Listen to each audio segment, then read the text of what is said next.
그럼 우리 말씀의 제목을 한번 따라하겠습니다. 그 한 사람 때문에. 다시 한번 따라합니다. 그 한 사람 때문에. 좋습니다. 말씀이 참 제목만 들어도 좋죠? 네. 좋습니다. 여러분, 제가 한번 묻겠습니다. 예수님이 이 세상에 오신 목적이 있으시잖아요. 제가 삼지선다로 묻겠습니다. 예수님이 이 세상에 오신 목적이 뭘까요? 첫 번째, 천국이 지겨워서 잠시 바캉스로 오셨다. 두 번째, 천사들과 숨바꼭질하다가 그만 떨어져 갖고 이 땅에 오셨다. 이게 그렇게 재밌군요. 감사해요. 마지막 세 번째, 이 땅의 모든 영혼들을 구원하시기 위해 오셨다. 정답이 몇 번이요? 1번 아니고요? 좋습니다. 마가복음 1장 38절 우리 한번 같이 읽을게요. 예수님이 오신 목적을 이렇게 이야기합니다. 같이 읽습니다. 시작. 거기서도 전도하리니 내가 이를 위하여 왔노라 하시고. 아멘. 예수님이 이 땅에 오신 목적이 뭐라고요? 전도하기 위해서요. 전도가 뭔데요? 영혼을 구원하는 일. 그래서 예수님은요, 모든 영혼을 구원하시기 위해 이 땅에 오신 겁니다. 그래서 예수님은요, 인간 가운데 유일하게 죄 없으신 분이었거든요. 저희와 본질적으로 달라요. 동정녀 마리아에게 탄생되어서 탄생 때부터 죄 없이 탄생하신 분이에요. 그런데 육체의 연약함을 가지고 있었기 때문에 33년의 인생을 살면서 충분히 아담이 그러했듯 범죄할 수 있었거든요. 그러나 첫사람 아담은 실패했지만 둘째 사람 예수님은 실패하지 않으셨어요. 33년을 온전히 죄 없으신 인생을 사셨습니다. 그런데 그렇게 인류 가운데 유일하게 죄 없으신 그분이 아이러니하게도 마지막에 십자가에 달려 죽으셨다는 거예요. 왜요? 여러분들이 대답해 보세요. 왜요? 우리 죄 때문에. 예수님의 죄가 아니라 죄 없으신 그분이 온 인류의 죄 때문에 십자가에 달려 죽으신 겁니다. 십자가에 달려 단번에 이전에 태어났던 모든 사람의 죄와 이후에 태어날 모든 사람이 그 인류의 마지막 죄까지를 2000년 전 그 십자가에서 완전히 해결하신 거예요. 여러분이 예수님을 믿었던 그 순간까지의 죄만 해결하신 게 아니라 여러분들이 아직 알지도 못하는 여러분들의 생의 마지막 날까지를 기록하신 그 하나님께서 여러분들이 마지막 날 지을 그 죄까지를 2000년 전에 이 땅의 기준으로 2000년 전에 그때 예수의 십자가로 다 해결하신 거예요. 할렐루야.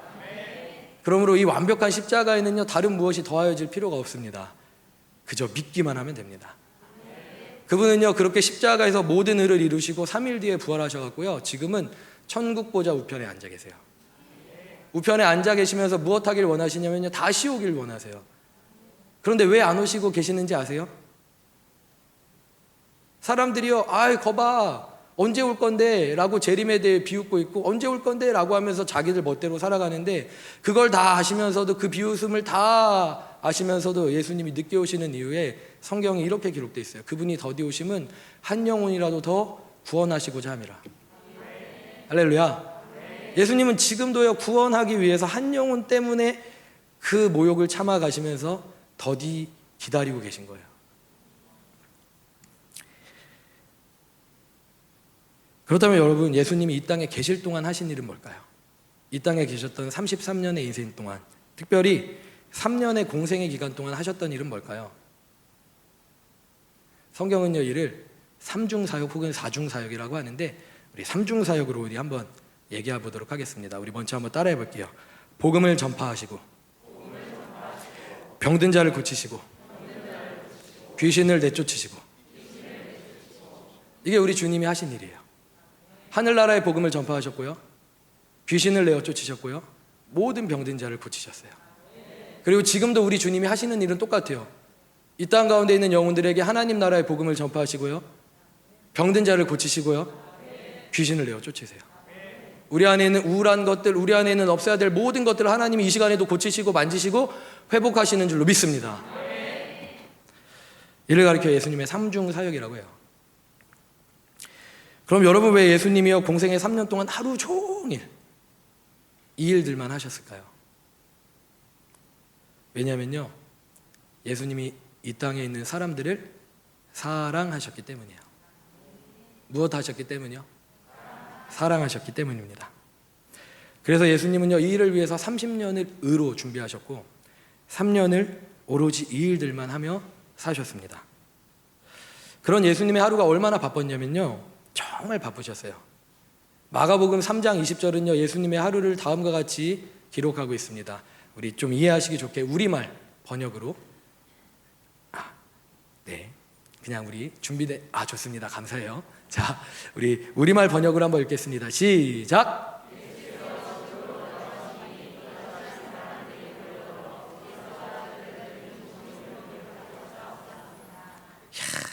여러분, 이 장면이 무슨 상황인지 이해가 되세요? 아침부터 맨날 무리들이 찾아오잖아요. 고쳐주니까, 내가 쫓김 당하니까, 그 좋은 하늘나라 이야기 들려주시니까. 그러니까 그게 너무 좋아서 아침부터 찾아오는데 예수님이 육체를 가지고 있고 제자들이 육체를 가지고 있기 때문에 피곤하고 밥을 먹어야 돼요. 밥 먹으러 잠깐 들어온 거예요, 집으로. 근데 집으로 들어왔더니 어떻게 해요? 사람들이 그 집 앞에서 또 서성거리면서 몰려들어요. 그러니까 예수님이 어떻게 하세요? 밥도 거르시고 다시 또 나가서 그 영혼들 때문에 다시 또 말씀을 전하시는 거예요. 그래서 제자들도 어떻게 있겠어요? 이렇게 집어 먹으려다가 그거 내려놓고 다시 스승이 나가니까 쫓아가갖고 또 그렇게. 그게 제자들과 예수님의 3년 동안의 일이었다고요. 여러분, 그렇게 오늘 본문에서도 예수님은요 갈릴리 바닷가에서 아침부터 찾아온 큰 무리들을 하나님 나라를 전하시고, 그리고 그렇게 가지 않아서 날이 저물기까지 가지 않는 그 무리들 드디어 날이 저물어 가니까 거기서 끝이 아니라 다시 제자들을 불러 모아서 특별 제자 훈련을 한 번 더 하시고, 그러고 이제 하루 일과가 진짜 끝났던 그 순간, 그래서 이제 제자들이 이제 밥을 지으려고 빵을 만들려고 쉬려고 하던 그 순간이 바로 오늘 본문에 나오는 순간이었습니다. 그렇게 여느 때와 같은 또 하루의 사역이 끝나가고 있었던 순간이었습니다. 여러분, 제가 이쯤에서 질문을 하나 드릴게요. 여러분들은요 주중에 하루 일과 하루의 시간들 가운데 어느 때가 제일 좀 좋으세요? 어느 때가 제일 행복하세요? 아침에 막 출근하면서 야 이러세요? 아니면 언제가 제일 행복하세요? 시간대로 따지면은 저녁 오후 5시 반부터 6시 사이, 대부분이 직장인들 기준으로. 왜 그러시죠? 이제 보람찬 하루 일을 끝마치고 퇴근하는 시간이니까요. 안 그러세요? 퇴근하기 원하지 않으고 막 근무를 연장하고 싶으세요? 여러분, 바로 하루 일과를 마치고 퇴근할 때가 가장 행복한 시간일 겁니다. 그날 하루도 우리 예수님뿐만 아니라 제자들도 복음을 전하느라, 병 고치느라, 귀신을 내어 쫓느라 밥 먹을 겨를 쫓아 없는 하루를 보냈기 때문에, 그리고 다시 시작된 특별 제자 훈련까지 마쳤던 순간이기 때문에 이제 정말 늦은 저녁을 준비하면서 제자들은 쉴 준비를 하고 있던 찰나였어요. 그런데 그때 예수님이 제자들을 향해서 이와 같은 옳지 않은 말을, 부당한 말을, 나쁜 말을 하시는 겁니다. 우리 본문의 35절 같이 읽겠습니다. 같이 읽습니다. 시작. 그날 저물 때에 제자들에게 이르시되 우리가 저편으로 건너가자 하시니. 주여, 이건 아멘이 아니에요. 여러분들, 아멘이 아니에요, 이건. 여러분, 제가 다시 묻겠습니다. 특별히 직장 다니는 분들에게 한번 묻겠습니다. 여러분, 회사에서 직장 상사가 어떤 걸 시킬 때 제일 화가 날까요? 개인적인 사적인 일을 시킬 때요? 이 구두 좀 닦아와. 물론 화가 나죠. 아니면 내 파트가 아닌 갑자기 다른 난데없는 다른 파트 일을 시킬 때요? 그때도 화가 나죠. 그러나 무엇보다 가장 화가 나는 건요, 리서치 조사에 의해 제가 말씀을 드리는 건데요, 1위, 상사의 화가 나게 만드는 행동 1위, 퇴근이 가까웠을 때 일 시키는 상사. 퇴근이 가까웠을 때 갑자기 툭 던져놓고 이것 좀 해놔. 여러분, 그런데 이 35절의 제자들의 심정이 그랬다는 거예요. 밥도 못 먹을 정도의 바쁜 하루를 보냈고 특별 제자 훈련까지 마쳤고 이제 정말 쉬려고 했는데, 그때 예수님이 와서는 해도 다 저물어가는 어둑어둑한 갈릴리를 보면서 태연하게 말하시는 거예요. 얘들아, 배 준비해. 우리 건너가자. 제가 상상을 해보는데요, 제자들은 이미 입이 대빨 나왔을 거예요, 이렇게. 그리고 묶여져 있던 그 밧줄을 풀 때 아마 제가 생각할 때 이렇게 풀었을 것 같아요. 막 이렇게. 그리고 끌고 올 때 이렇게 막 끌고 왔을 것 같아요, 배를. 그러면서 씩씩거리면서 예수님, 배 다 준비됐어요 하고서 이제 어두운 갈릴리 호수로 노를 저어서 이제 천천히 가기 시작하는 겁니다. 그런데 여기서 우리 주님이 눈치가 좀 없으시거든요. 황당한 상황이 또 한 번 벌어집니다. 우리 38절 같이 읽습니다. 시작. 여러분 황당해요, 안 해요? 예수님 어떻게 하셨어요? 제자들 씩씩거리면서 막 이렇게 풀고서 막 이렇게 예수님 됐어요 했는데, 예수님은 들어오자마자 자기 피곤하다고 저 배 끝쪽에 가시더니만 베개를 베고 주무시는 거예요. 그 순간 제자들의 마음속에 불쑥 그냥 이 깊은 곳으로부터 울분이 막 치밀어 올랐을 거예요. 그런데 여기서 좀 끝났으면 좋겠는데 아직 끝나지가 않아요. 그렇게 배를 띄워서 씩씩거리면서 얼마 못 갔는데 바람이 심상치가 않아요. 그리고 곧 광풍으로 변해서 순식간에 배 안으로 물이 들이닥쳐갖고 물이 가득 차게 되는 겁니다. 여러분, 이 상황에서 우리 예수님 무엇하고 계셨죠? 우리 예수님 아기처럼 곤히 주무셨죠. 너무 피곤하시니까. 참다 못한 제자들이 주님을 깨우는 것 말고는 방법이 없었고, 그것보다 어쩌면 너무 화가 나갖고 그냥 저 주님 하면서 주님께로 다가갑니다. 그리고 예수님을 흔들어서 깨우는데요, 이렇게 이야기합니다. 우리 현대인 번역으로 한번 볼게요. 시작. 제자들은 예수님을 깨우며 선생님, 우리가 죽게 되었는데도 모른 척 하십니까? 라고 소리쳤다. 제자들이 예수님을 뭐라고 불렀어요? 원래는 뭐라고 부르죠? 주님. 그런데 제자들이 지금은 뭐라고 불러요? 주님이 아니에요, 그때는. 아니 선생님, 이 양반아, 이거요, 이거. 막 흔들어 깨우면서 우리가 죽게 된 거를 몰라 하세요? 하면서 막 화가 내면서 소리를 친 거예요, 지금. 제자들이 단체로 와갖고. 그런데 우리 예수님은요, 제자들의 그런 모습을 보고 눈곱을 천천히 떼시고 기지개를 이렇게 피시고는 풍랑이는 바다 바깥으로 나가셔서 조용히 단 두 마디를 하세요. 우리 같이 해볼게요. 고요하라, 잠잠하라. 할렐루야. 어떻게 됐을까요? 우리 거기까지 같이 읽을게요. 39절 같이 읽습니다. 시작. 잠잠하라, 고요하라 하시니 바람이 그치고 아주 잔잔하여지더라. 아멘. 바로 그 순간에 미친 듯이 불었던 광풍이 밝은 읽었던 그대로 아주 잔잔해진 거예요. 아주 잔잔해진 거예요. 그리고 동시에 제자들의 마음속도 아주 잔잔해졌어요. 내가 방금 이분에게 무슨 짓을 한 거지? 그리고 다시 선생이 아니라 주님으로 바라보면서 조용히 노만 젓고 가는 거예요. 얼마쯤 시간이 지나서 이제 저 반대편으로 육지가 보이기 시작합니다. 그리고 이제부터 그 순간부터 제자들의 마음속에 한 가지 궁금증이 생겼어요. 여러분, 그게 뭘까요? 그렇다면 우리가 이 밤에 이 고생을 하면서 누구를 만나러 온 걸까? 이게 궁금해지기 시작했어요. 이 밤에 우리가 쉬지도 못하고 먹지도 못하고 씻지도 못하고 광풍에 밀려서 죽을 것 같이 고생하면서, 그럼 이 밤에 도대체 누구를, 거라사까지 와서 누구를 만나러 온 걸까? 궁금해지기 시작한 겁니다. 제자들의 마음속에 이렇게 생각하는 이들도 있었을 거예요. 아마도 거라사 지역의 가장 유망한 자를 만나러 왔을 거야. 가장 부한 자를 만나러 왔을 거야. 가장 높은 고관을 만나러 왔을 거야. 그리고 드디어 배가 반대편에 도착을 합니다. 그리고 그들이 내려서 조금 걸어가고 있는데, 저 멀리서 형체 하나가 다가오고 있어요.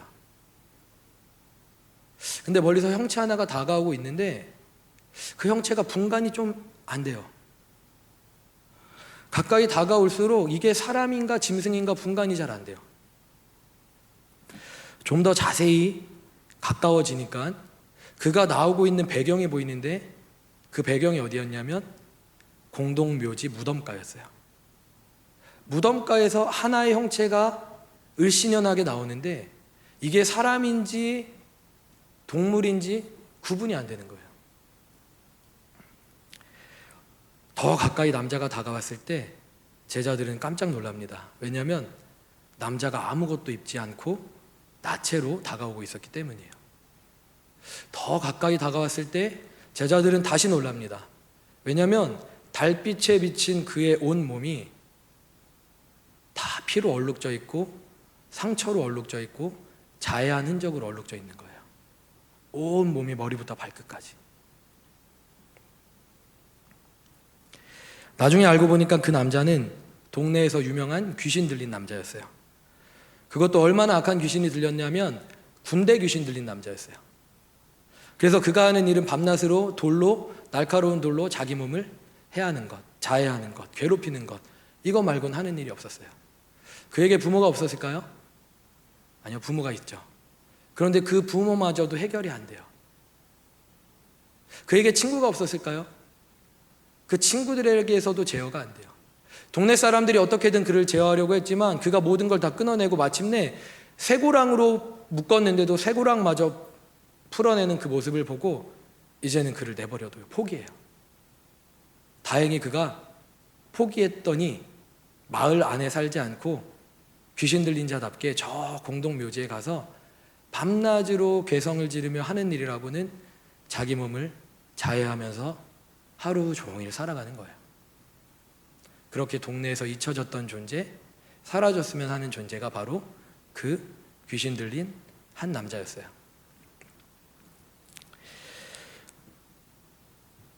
어쩌면 제자들 중에 누군가는요, 이 순간에 화가 났을지도 몰라요.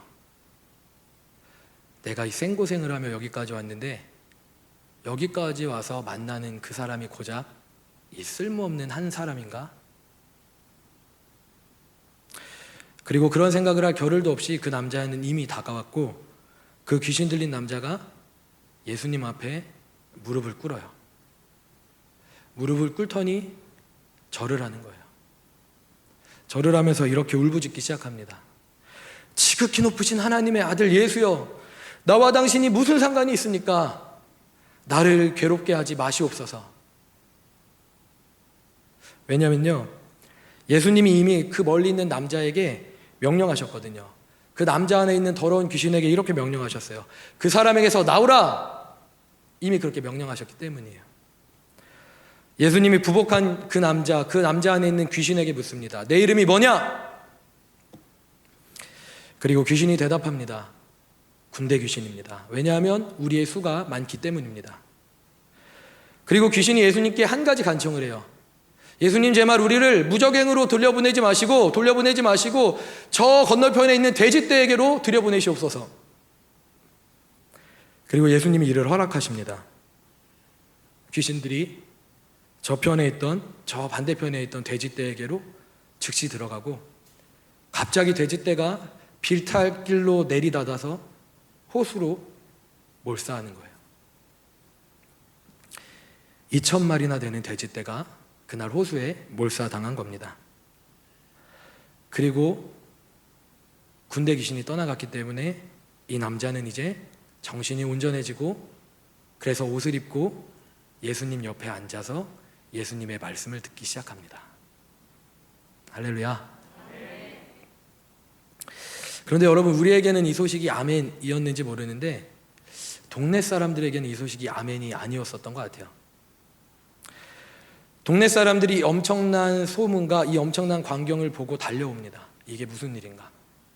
달려왔는데 달려와서 보니까 더 놀라워요. 동네가 다 아는 그 귀신 들린 그 남자가 멀쩡하게 옷을 입고 얌전하게 예수님 옆에 앉아서 말씀을 듣고 있는 거예요. 사람들은 다 놀라서 얌전하게 앉아있는 그 남자를 한번 보고 옆에 계신 예수님을 한번 보고 저 멀리 둥둥 떠있는 돼지의 사체들을 한번 보고 그리고 나서 마침내 이렇게 요청을 합니다. 당장 이 마을을 떠나주십시오. 예수님, 당장 이 마을을 떠나주십시오. 여러분, 제가 묻겠습니다. 뭐가 잘못됐을까요? 뭐가 잘못된 걸까요? 예수님이 그날 그 마을의 골칫거리를 해결해 주셨잖아요. 그런데 마을 사람들은요, 고마워하는 것이 아니라 오히려 예수님을 당장 떠나달라고 요청합니다. 여러분, 도대체 뭐가 문제였을까요?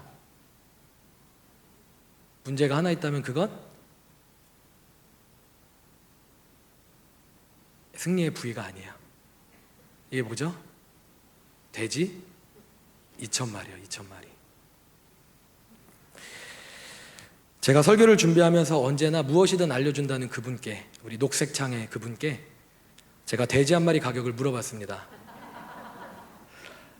근데 정확한 답을 찾기 쉽지가 않아요. 매번 할 때마다. 그런데 또 지식인요, 밑에 보니까요, 하나가 검색되어지는데 2020년 작년 최신 기준으로 고사용으로 쓰여지는 70kg에서 80kg 되는 정도 나가는 돼지 한 마리의 가격이 대략 70만 원 정도 한대요. 꽤 나가죠? 네, 대략 70만 원. 근데 또 이게 또 편차가 있으니까 우리가 조금 줄여볼게요. 50만 원으로 한번 줄여보겠습니다. 그럼 돼지 한 마리의 가격을 50만 원이라고 하고, 여러분 이제 계산을 한번 해보세요. 그날 몰사당한 2,000마리 얼마죠? 얼마죠? 역시 스마트하시네요. 1억 아니고요, 10억이에요. 10억. 여러분, 그럼 이제 묻겠습니다. 주님께서 지금 더러운 귀신 들린 아무 쓸모없어 보이는 한 사람을 구원하기 위해서 얼마의 희생을 하신 건가요? 그 한 사람을 구원하기 위해 얼마의 희생하셨나요? 좀 더 분명하게 대답해 보세요. 얼마의 희생을 하셨나요? 10억이요. 물질만 희생한 게 아니에요. 얼마나 피곤하셨으면 풍랑 속에서도 깨지 않으셨던 주님이에요. 그 피곤한 밤에 주님은 쉬지 않으시고 배를 타고 그곳에 오셨어요. 주님뿐만 아니라 제자들도 마찬가지였어요. 씩씩거렸지만 갈릴리 호수에서는 거의 죽을 뻔하기까지 하면서 그들도 그 한 영혼을 위해 그 자리에 왔었고 10억을 희생하면서 그 한 영혼을 위해 살려낸 거예요. 여러분, 그냥 돼지 2,000마리가 아니라 계산해 보면 10억이라는 겁니다. 여러분, 이 자리에 계신 여러분들에게 묻겠습니다. 여러분이라면 귀신 들려 온 동네가 포기한 그 한 사람을 위해서 여러분의 10억을 희생하실 수 있겠습니까?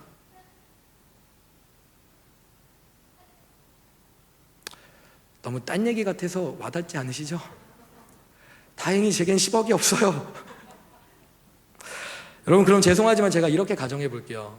누군가에겐 좀 아픈 가정일 수도 있는데, 우리 교회에 다니는 한 집사님이 죽을 병에 걸린 거예요. 이 불치의 병은요, 수술을 한다고 해도 99%는 살 가망이 없습니다. 그러나 1%의 가망성을 가지고 수술을 해야 되는 상황이에요.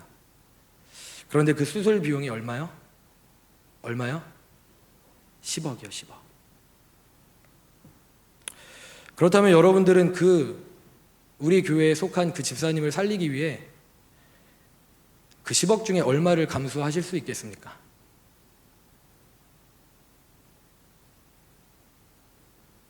여러분, 다시 한번 마음으로 한번 생각해 보세요.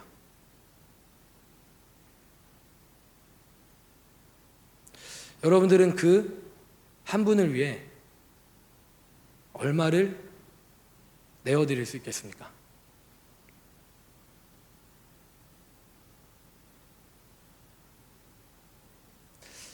이제 조금 느낌이 달라지셨나요? 아니면 깊은 잠에 빠지신 건가요? 여러분, 지금 주님이 하신 일이 바로 그 일이에요.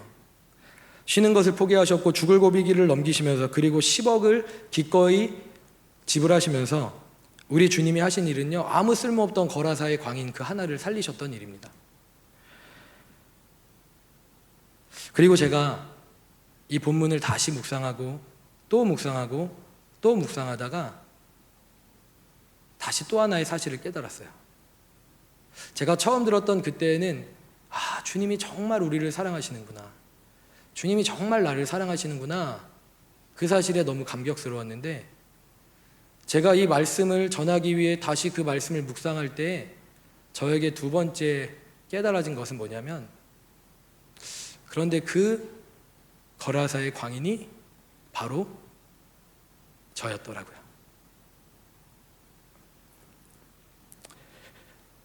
예수님을 만나기 전에 저의 모습은요, 거라사의 귀신 들린 남자와 같았어요. 그렇다고 제가 옷 벗고 다니고 자해하고 다녔고 그랬다는 건 아니고요. 아니, 예수님을 만나지 못한 모든 인생의 본질은요, 사실은 영적으로 볼 땐 그 거라사의 광인과 다를 바가 없어요. 믿으십니까? 그런데 그 광인 같았던 저에게 우리 예수님이 찾아오셨어요. 어느 날 먼저 다가오셨어요. 그리고 찢기고 상처났던 저의 영혼을 아무 대가 없이 그분의 피로 회복시키시고, 그분의 몸으로 회복시키시고, 그분의 아름다우심으로 회복시키셨어요. 여러분, 왜 그러셨을까요? 우리 주님이 왜 그러셨을까요? 왜요? 여러분들이 대답해 보세요. 왜요? 사랑하니까요.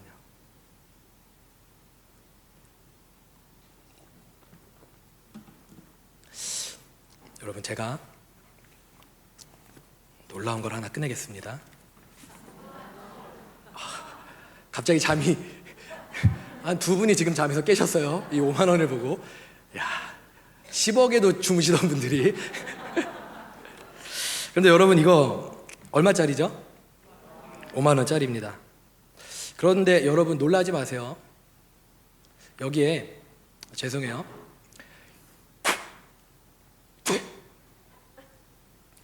제가 침을 뱉었어요. 그럼 여러분, 제가 이걸 버릴까요? 여러분, 이거 버리시겠습니까? 아니죠. 여러분, 이 지폐가 구겨졌어요. 여러분, 이거 버리시겠습니까? 왜요? 여러분, 이렇게 찢어질 뿐만 아니라 두도각 나서 완전히 구겨졌어요. 여러분, 이거 버리시겠습니까? 왜요? 왜냐면 여전히 5만 원이라는 가치를 가지고 있으니까요.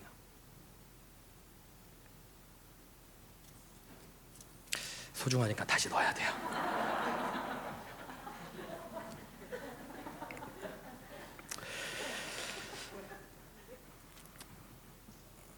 근데 여러분 방금 대답하셨어요. 침이 묻었고 두동강 났고 찢겨질 대로 찢겨졌어요. 그러나 여기 계신 한 분도 그걸 버리지 않는다고 하셨어요. 왜냐하면 여전히 5만 원의 가치가 있기 때문에. 하물며 우리는요, 5만 원의 가치 때문에 이 찢겨진 지폐를 버릴 수가 없는데, 우리를 그분의 형상으로 지으신 하나님께서 거라사의 광인과 같은 우리 한 사람을 포기하실 수가 있을까요? 그럴 리가 없겠죠. 믿으십니까? 저는요, 이 밤에 이 놀라운 사랑이 우리 안에 회복되기를 주님의 이름으로 축복합니다. 제가 마지막으로 있었던 한 가지 이야기를 하고자 합니다. 한 15년 전 일인 것 같아요. 이것도 제가 인천에 못 살던 동네 박촌이라는 그곳에서 한창 청소년 청년 사역을 하고 있던 그때였는데, 여름이 되면은 초교파 수련회를 하듯이 제가 담당했던 그 교회도 수련회를 했거든요. 그런데 그 수련회가 되면요, 그 수련회 전에 부흥이 돼요. 근데 부흥이 되는데 그 직전에 오는 애들은요, 주로 목적이 뭐냐면 꼬시러 와요. 네. 특별히 남자애들이 많이 와요. 네. 꼬시러 와요. 그러니까 걔들이 온 목적은 뭐냐면 꼬시러 오는 애들이에요. 그 수련회 그냥 또 처음 오는 애들은요, 언제나 공짜였거든요. 회비를 안 받았거든요. 그래서 그 아이들이 이제 꼬시러 온 거예요. 그 중에 한 아이가 있었어요. 아이가 나이는 19살이었는데 고3 나이였는데 공고를 다녔는데 1년을 유급해서 고3 나이인 고2의 한 아이, 경민이라는 오경민이라는 한 아이가 꼬시러 왔었던 겁니다. 그 아이는요 막 좀 칼빵도 있고, 칼빵이 뭔지 아세요? 네, 칼로 만든 빵을 칼빵이라고 불러요. 네, 몸에 칼빵도 좀 있고 그렇게 유급할 만한 거친 모습의 아이였어요. 어머니를 일찍 사별한 건지 아니면은 이혼을 한 건지 아버지가 데리고 왔고, 그리고 아버지가 이렇게 그래도 포기하지 않고 그 아이를 사랑하시는 모습이 있더라고요. 그렇게 그 아이가 수련회에서 은혜를 받았으면 좋았을 텐데 그 아이가 그래도 얼굴이 잘생겨서 그런지 수련회를 마치고 나서 그 아이가 아이들 가운데 뭔가 그 커뮤니티를 이끌어가는 모습이 보이더라고요. 그리고 한 보름 정도 지났는데 저에게 어느 아이가 첩보를 합니다. 목사님, 경민 오빠가 예배 끝나면 애들 데리고 누구네 집 가서 술 마셔요. 제가 그 얘기를 듣고 밤 10시쯤 일부러 찾아갔어요. 그 동네가 못 사는 동네거든요, 인천에서도. 그 아이 집 갔더니 집 대문이요 이렇게 오는 집이에요. 옛날 진짜 그 시골 이 처마 있는 집. 문을 열었더니 문도 이 고리 이렇게 빗살, 그 문을 열었더니 그 허름한 헛간 같은 집에서 저희 아이들 6명, 7명이 남녀가 섞여서 안주라고는 새우깡 하나 놓고 음주를 하고 있는 거예요. 이미 조금 되셨더라고요. 근데 그 아이들, 경민이 빼고는 저와 3, 4년 넘게 봐왔던 아이들이기 때문에 저를 딱 보고 이제 완전히 아연실색을 해갖고는 아이들이 이렇게 딱 죄송한 마음, 쫄은 마음에 이렇게 멈춤이 되어버렸어요. 그런데 그때 호기롭게 그 아이들의 리더였던 경민이가 저를 끌고 이렇게 얘기해요. 목사님 나와서 얘기해요. 그리고 저를 막 끌고 막 나가는 거예요. 제 손목을 잡고 막 나가는 거예요. 아이들은 죄송한 마음에 이렇게 쫓아나와서 뒤에 있어요. 경민이 뒤에 이러고 있어요. 그리고 경민이가 제 앞에 있고 제가 있어요. 그런데 이게 뭔가 이 경민이가 이미 술이 됐기 때문에 심상치가 않아요. 목사님, 제가 알아서 할 테니까 가세요. 아니, 얘들아 가. 가지마. 가세요. 얘들아 가. 마음으로는 준비하고 있었어요. 주먹이 날라오면 어떻게 해야 되지? 왜냐면 얼마든지 이길 수 있죠. 그런데 제자잖아요. 근데 올 것이 왔어요. 얘가 3번, 4번 얘들아 가만히 있어. 가. 그렇게 오가고 나서 이 아이가 저희 멱살을 잡는 거예요. 멱살을 잡고 주먹을 이렇게 들어갔고 그만해요. 제가 손을 이렇게 딱 그 아이의 손목을 붙잡고 내리려고 했는데 힘이 세더라고요. 내려가지가 않더라고요. 그럼에도 불구하고 얘들아 가. 그리고 그 모습을 보고 애들이 저에게 너무 미안해서 애들이 다 떠나갔어요. 그리고 경민이도 애들이 간 모습을 보고는 그냥 아무 말 없이 이걸 놓고 떠나갔어요. 그날 밤에 집에 갔는데요, 잠이 오질 않는 거예요. 왜 잠이 오지 않았을까요? 어린 놈의 새끼한테 멱살을 잡혀서요? 아니요, 다행히 그것 때문에가 아니었고 경민이 생각이 너무 많이 나더라고요. 그 아이가 목사님 멱살을 잡았는데 전도사였구나. 전도사님 멱살을 잡았는데 과연 정상적으로 또 교회에 올 수 있을까? 너무 염려가 되더라고요. 문자를 보냈어요. 아무 염려하지 마. 괜찮아. 그럴 수 있어. 그리고 그 다음날 그 아이의 집에 찾아갔는데 만날 수가 없었어요. 아무리 전화를 해도 전화를 받지 않아요. 문자를 해도 문자를 답문을 하지 않아요. 아이들에게 수소문해도 아이들도 잘 모른대요. 한 3개월 가까이를 주에 한 번은 그 집에 찾아갔던 것 같아요. 그 아이가 사는 빌라에 찾아가서 두들기고 또 기다리고 또 문자 남겨놓고 나 이제 가. 그런데 3개월까지 했는데요. 그러고는 이제 포기가 되어지더라고요. 그래서 그렇게 3개월 뒤에는 더는 그 아이의 집에 찾아가지 않았어요. 문자도 보내지 않았어요. 다시 말해서 그냥 그렇게 저절로 이제는 그 아이가 포기되어지고 잊혀져 갔어요. 그렇게 한 1년 정도가 지났어요. 또 수련회 시기가 다가오는 시기였는데 한창 수련회를 준비하다가 이제 제가 여기 있는 그곳에서 집으로 가는 버스를 타려고 기다리고 있는데 이제 그 버스에 보니까 그렇게 보고 싶어 했던 경민이 같은 아이가 거기에 타 있는 거예요. 제가 탈 버스는 아니었어요. 그리고 그 버스가 막 떠나려고 했어요. 제가 어떻게 했겠어요?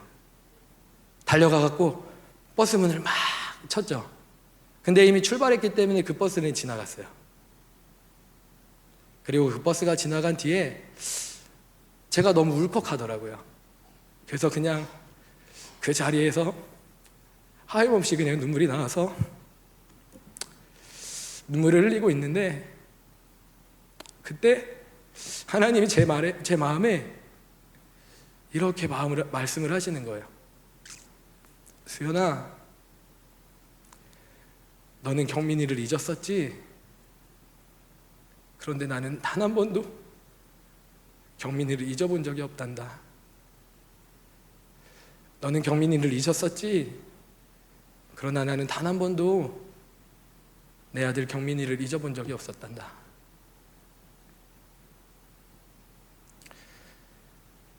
제가 사역을 하면서 짧은 이 사역의 기간 동안 경험하게 된 건 그 하나였어요. 영혼을 대하는 자리에서 경험하게 된 거는 그 하나였어요.